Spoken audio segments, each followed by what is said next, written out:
सितम जो तदारक केर करे। बेगम तू हो बेगम रहो पुरगम जो तदारक केर करे। मुख्तार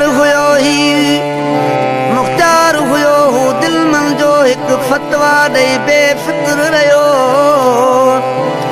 मानू बुवनी महलन में सुता मुजरम जो तदारक केर करे।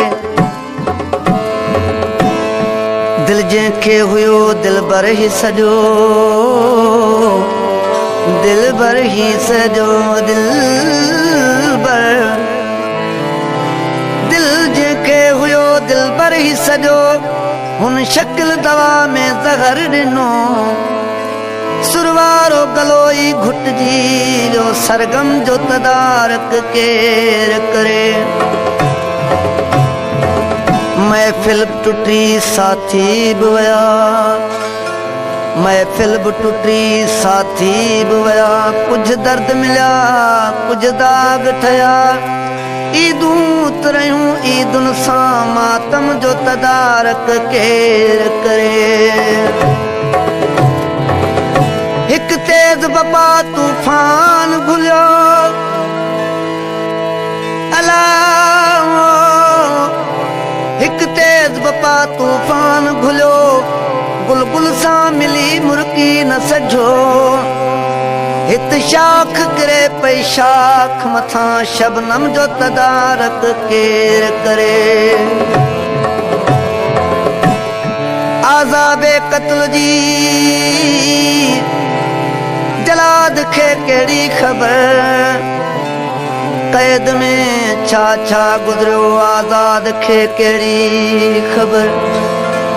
न जंहिं ॼणियो पिण ने पायो की न की न जंहिं ॼणियो पिण ने पायो की न की। मां पीउ जे प्यार जी बे औलाद खे केड़ी ख़बर। ए उदासी ए उदासी उदासी उदासी ए उदासी दर्द दिल जी दाहमा कंहिंखे ॾियां। यार अदल ऐं इंसाफ़ जी बेदाद खे केड़ी ख़बर।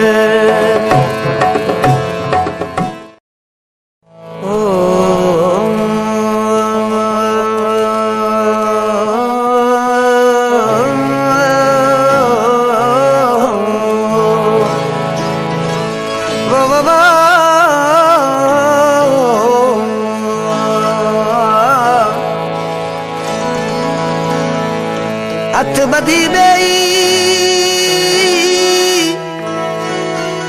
अला हथ बधी बेई पांधन खे पेरे पई। सगी ना ॾई सुॾकन खां सनी घड़ो।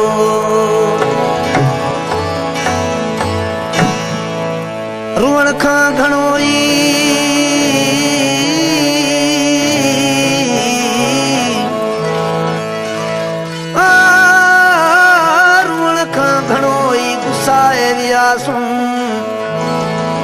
पलो पो बुचारई कुसाए वियासूं। किरी कोन परता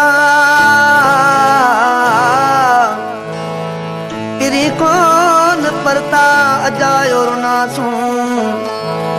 रंदो दोस्त पर तलबीर रुसाए वेठासूं। रुअण सारी झलक मां ॾाढो दुरवा। आणे आब अखियुनि में मत पेरे हूंद पवां। धरती सभु धुआं लुड़कन साण लतीफ़ चवे। पेरनि खे रोकजे मगर नेणनि खे छा कजे। चुगली हणनि था प्यार ते लुड़कनि खे छा कजे। हिक कैद मां छुटी थो ॿिए बंद में पवां। जंजीर तोड़ जल मगर ज़ुल्फनि खे छा कजे। अचे पियो हू साम्हूं अचे पियो धड़कन लॻी आ दिल नज़रूं त फेरियां खणी पर जज़्बनि खे छा कजे हिक क़ैद मां छुटी हिक क़ैद मां छुटी थो ॿिए बंद में पवां यार ज़ंजीर टोड़ जन मगर ज़ुल्फ़नि खे छा कजे अहिड़ी हवा घुली नथो दांगीअ ते रत वरे अहिड़ी हवा घुली